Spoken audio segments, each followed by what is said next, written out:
Top quality और consistent performance के लिए सिर्फ सिल्वर पंप नाम याद પદ સાથે કથિત સંબંધ ધરાવતા 8 આરોપીઓની ધરપકડ થઈ છે. પહેલા 10 જુદા જુદા યુએપીએ અને બીએનએસ આઈપીસીમાં કેસીસ કર્યા છે જે કે ટેરરિસ્ટ એક્ટિવિટી રિલેટેડ હતા, જેની અંદર 30 આરોપીઓ પકડ્યા હતા. આ જ કન્ટિન્યુએશનમાં લાસ્ટ 3.5 વર્ષમાં 11વો કેસ છે, જેમાં 8 આરોપીઓ પકડ્યા છે અને ટોટલ 38 આરોપી હાલ સુધી અમે લગભગ 3.5 વર્ષમાં જ પકડ્યા છે. આ પર્ટિક્યુલર કેસની વાત કરીએ તો થોડાક ટાઈમ પહેલા ગુજરાત એટીએસના ડીવાયએસપી હર્ષ ઉપાધ્યાયને એક બાતમી મળી હતી કે બનાસકાંઠા અને પાટણ અને નિયરબાય એરિયાઝની અંદર થોડા ઘણા એલિમેન્ટ્સ એવા છે જે કે પાકિસ્તાનના ટેરરિસ્ટ ઓર્ગેનાઇઝેશન જૈશ એ મોહમ્મદ થી સંકળાયેલા છે અને અહીંયા એની એક્ટિવિટીઝનો, એની વિચારધારાનો પ્રચાર પ્રસાર કરી રહ્યા છે.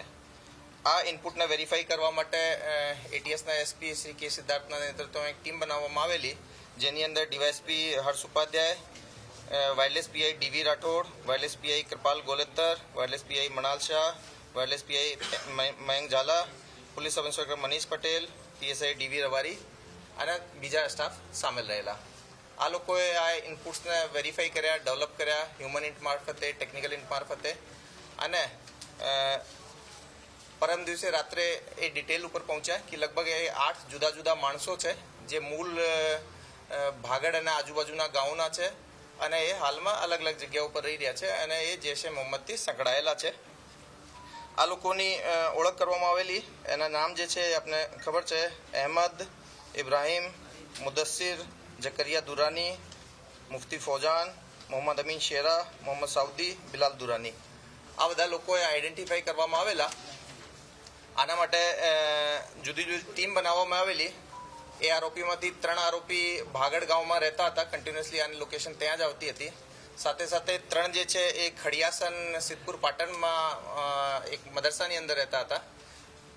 7મો જે આરોપી છે એ નવસારી ચીખલીમાં એક મદરસામાં રહેતો હતો અને 8મો આરોપી જે પણ મૂળ ભાગડનો છે, લેકિન ઘણા વર્ષોથી એની ફેમિલી દેવાસ એમપી ખાતે જતી રહી છે. આ બધા આરોપીઓને આઈડેન્ટિફાઈ કરીને અમે સિવિલ એડમિનિસ્ટ્રેશનની મદદથી સરકારી પંચોની માંગણી કરી, સરકારી પંચો સાથે રાખ્યા અને એ બધી જગ્યા ઉપર આ લોકોને પકડવા માટે ટીમ્સ રવાના કરી. કાલે સવારે જ્યારે એ રેડ કરતા હતા એ દરમિયાન જે શરૂઆતી ઇન્ફોર્મેશન જે બાબતે મળી હતી કે અહેમદ અને ઇબ્રાહિમ એ બંનેનો લોકેશન મહેસાણા, બનાસકાંઠા, અમદાવાદના હાઈવે ઉપર આવતી હતી. તો એક ટીમ સરકારી પંચો સાથે આ બંનેને ડિટેન કર્યા.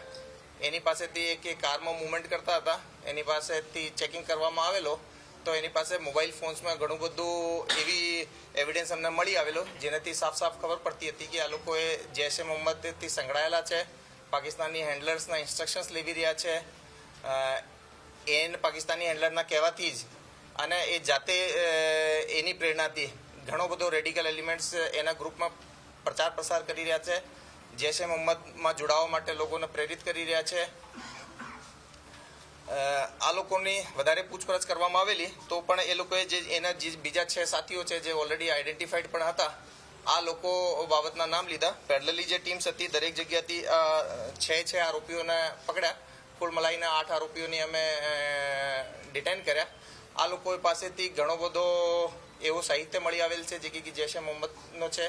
એ લોકો આનો ગુજરાતી ટ્રાન્સલેશન પણ કરી રહ્યા હતા તાકી અહીંયા વધારે પ્રચાર પ્રસાર માટે એ લોકો સુધી આની પહોંચ બની શકે. જૈશ એ મોહમ્મદના ફ્લેગ પણ એ લોકોએ હાથથી બનાવ્યા છે. એ બાબતની આ લોકોએ તકરીરો પણ કરતા હતા. જૈશ એ મોહમ્મદ વતી આ લોકોને ફંડિંગ પણ 3 લાખનો મળ્યો હતો અને એને ટાસ્કિંગ મળી હતી કે એક 4વ્હીલર ગાડી લઈ લેવાની તાકી ફ્યુચરમાં ક્યારે પણ જરૂર પડે કંઈ મુવમેન્ટની આના લોકો આવતા હોય તો એને એ લોકો ફેસિલિટેટ કરી શકે. કુલ મલાઈને એ લોકોએ જૈશ એ મોહમ્મદ વતી અહીંયા એક દારૂલ ઇસ્લામ ગુજરાત જૈશ એ મોહમ્મદ નામ તો એક નાની તંજીમની સ્થાપના અહીંયા કરી હતી, જેમાં સ્ટાર્ટિંગમાં એ લોકોએ લગભગ 8 આરોપીઓ જે છે એના સભ્યો બન્યા હતા. આ બધા વિરુદ્ધમાં એટીએસમાં લઈને એ લોકો વિરુદ્ધમાં યુએપીએ અને બીએનએસની જુદી જુદી કલમોમાં ઓફેન્સ રજીસ્ટર કરવામાં આવેલ છે અને ડીવાયએસપી એસએલ ચૌધરી એની હાલમાં તપાસ કરી રહ્યા છે અને એ લોકોને કોર્ટમાં પ્રોડ્યુસ કરવાની કામગીરી ચાલી રહી છે. હાલ સુધીની તપાસમાં એવો કોઈ એક્ઝેક્ટ ટાર્ગેટ અમને નથી મળ્યા, પરંતુ એક ફોરેન પ્રોસ્ક્રાઇબ ટેરરિસ્ટ ઓર્ગેનાઇઝેશનની ના માટે એને લોજિસ્ટિક મદદ મળી શકે આ રીતનો અહીંયા એક સ્ટ્રોંગ ગ્રુપ એ લોકો ઊભો કરીને એક સ્ટ્રોંગ નેટવર્ક એક સ્ટ્રોંગ ગ્રુપ જેને કહેવાય એ અહીંયા ઊભો કરવાનો પ્રયાસ કરી રહ્યા હતા. એ આપને જે રીતે ઘણા બધા જુદા કેસીસમાં પણ આપણે જોયા છે કે એ લોકોને એ ડેડ ડ્રોપ ના માધ્યમથી એ રકમ મળી હતી.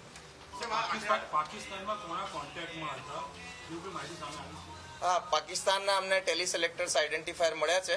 એમાં પ્રારંભિક રીતે એનો પરિચય અબ્દુલ્લા સાહેબ તરીકે એ લોકો લેતા હતા અને એના વતીએ એ લોકોએ 2-3 મહિના પહેલા વડોદરાની અંદર એક કાશ્મીરથી આવેલા માણસ સાથે મીટિંગ પણ કરેલ હતી. જે રીતે અમને લિટરેચર મળ્યા છે જેની અંદર કે ફિઝિકલી માણસની મીટિંગ એ કાશ્મીરી માણસની મીટિંગ આની જોડે વડોદરામાં થઈ છે.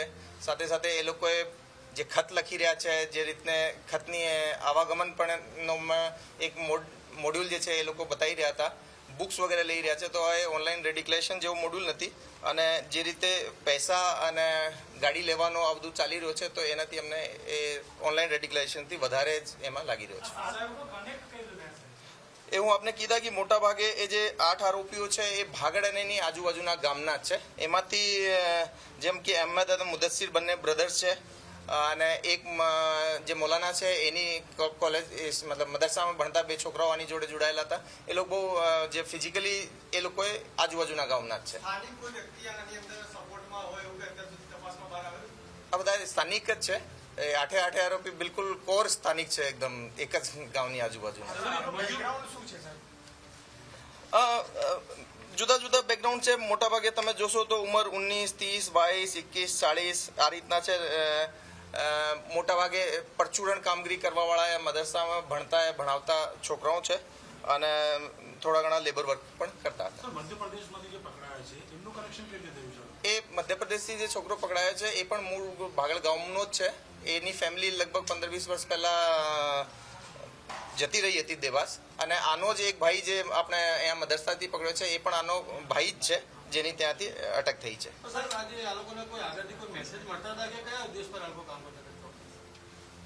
આ લોકોને એના હેન્ડલર મારફતે મળતા હતા અને આ લોકો ઘણા વર્ષોથી એ જે મતલબ આ હેન્ડલર સિવાય પણ 2-3 વર્ષ સુધી જોઈએ તો એ લોકોએ ઓનલાઈન જૈશે મોહમ્મદનો મટીરિયલ જોવાનો એને પ્રચાર પ્રસાર કરવાનો પ્રારંભિક જે અમને એની કાલે આફ્ટરનૂનથી એની અટક કરવાની ચાલુ કરી છે. આનો મોબાઈલમાં ઘણો બધો આવો મટીરિયલ અવેલેબલ છે જેની કે એ લોકો સિવાય પણ એ ઘણા બધા બીજા લોકો સાથે સંપર્કમાં છે એવું લાગે છે. અમે આની પાસેથી ફોન્સ કબજે કર્યા છે, લેટર્સ કબજે કર્યા છે, લિટરેચર કબજે કર્યો છે. આની હેન્ડરાઇટિંગમાં જે ટ્રાન્સલેશન એ લોકો કરતા હતા એ કબજે કર્યા છે.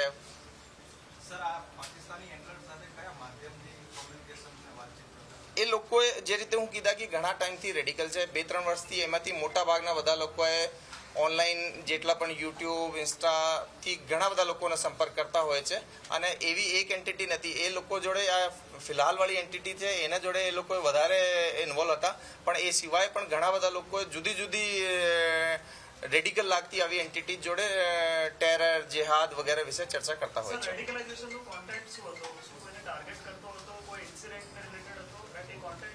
નહીં, એ લોકોએ મસૂદ અઝહરથી બહુ વધારે પ્રભાવિત હતા જે જૈશે મોહમ્મદનો હેડ છે અને એના ઘણા બધા વિડીયોઝ, એના બયાનો એ બધું સાંભળતા હતા. સર, અગાઉ પણ આવી રીતે એટીએસની કાર્યવાહી થઈ છે ને તેમાં પણ સોશિયલ મીડિયા મારફતે આવી રીતે આતંકવાદી વિચારધારા ફેલાવતા ઘણા બધા આતંકીઓને પકડવામાં પણ આવ્યા છે. આ લોકોને એની સાથે કોઈ પણ પ્રકારના સંપર્ક હોઈ શકે?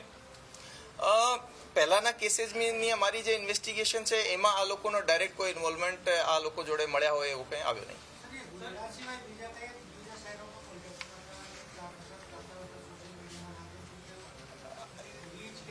એ હાલ સુધી એ લોકોનો જે રીતનો એમઓ હતો કે એ લોકોએ જ્યાં સુધી કોઈ માણસને ડાયરેક્ટલી નહીં ઓળખે અને એ લોકો ઉપર એને કમ્પ્લીટ વિશ્વાસ ના હોય કે એ કોઈ પોલીસનો બાતમીદાર થઈ શકે એવો કોર ગ્રુપવાળા લોકોને જ બાયા આપીને, જેને આપણે કહીએ છીએ દાવત આપીને, આમંત્રણ આપીને ઓર્ગેનાઇઝેશનમાં સામેલ રાખતા હતા. એને જ ગ્રુપમાં એડ કરતા હતા. કોઈ પણ એવા માણસ જેને ઉપર એને કમ્પ્લીટ ભરોસો ના હોય કે આ જેહાદના પ્રતિ જજ્બો રાખે છે એવા કોઈ માણસને પણ એ લોકોએ બાયત દાવા નહીં આપતા હતા.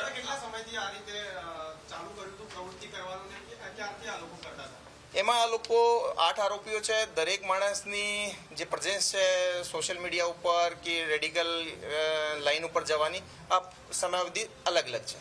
આરોપીઓ જે છે એ ઇન્ડિયન નંબર યુઝ કરતા હતા કે અન્ય કોઈ કન્ટ્રીના નંબરથી એકબીજાના સંપર્કમાં હતા? નહીં, આ લોકો ઇન્ડિયન નંબર યુઝ કરી રહ્યા છે. હાલ સુધી અમને જેટલા નંબર સીઝ કર્યા છે નહીં, હાલ સુધી એટલી હિસ્ટ્રી ઉપર અમે નથી કરી શક્યા. નહીં, હું આ કીધા કે આજે છે એની અંદર જે અહેમદ અને ઇબ્રાહિમ છે એ દોનો બંને મતલબ મેન આ લોકો એ પૂરા ગ્રુપના અહીંયાના લીડર કહી શકાય એવા માણસો હતા. આ લોકો આટલા ટાઈમથી આ કરતા હતા, રથયાત્રા આવી રહી છે, આ લોકોને એમાં કોઈ પ્લાન કે એ બાજુ મુલાકાત લીધી? નહીં, એવો અમદાવાદનો આ એરિયાનો કંઈ અમને હાલ સુધીના એના ટેકનિકલ ડેટાથી કંઈ મળ્યો નથી. આના ઇન્ટ્રોગેશનમાં પણ કંઈ આવ્યો નથી. હા, એક ટીમ આને લઈને કોર્ટમાં જ છે અને એના જેમ રિમાન્ડ મળશે અમે આપને જણાવીશું. આઠમાંથી સૌથી પહેલા પાકિસ્તાની હેન્ડલરનો કોન્ટેક્ટ કોની જોડે થયો હતો આઠમાંથી? જો એ બધા લોકોએ ઘણા બધા લોકો જોડે કોન્ટેક્ટમાં છે, પરંતુ અમારા હાલના જે એ લોકોએ એક્ટિવિટી કરી રહ્યા છે, જે રીતની ટાસ્કિંગ થઈ રહી છે આ લોકોને, તો એના આધારે અમે કહી શકીએ કે જે અહેમદ અને ઇબ્રાહિમ છે એ બંને સૌથી વધારે પહેલા હેન્ડલર જોડે કોન્ટેક્ટમાં આવ્યા છે અને એના પાસે એ જ લોકોએ વડોદરામાં હેન્ડલર વતી જે માણસ આવ્યો એની જોડે મળ્યા હતા. સાહેબ, આ પૈસા કોને આપવામાં આવ્યા હતા? 8માંથી 3 લાખ રૂપિયા કીધા આપને જે અહેમદ અને ઇબ્રાહિમ છે એને જ આપવામાં આવ્યો. અને ગાડી ખરીદી હતી કે ખરીદવાના હતા? એ સેકન્ડ હેન્ડ એક ગાડી ખરીદી લીધી હતી. એને પણ સીઝ કરવામાં આવેલ છે.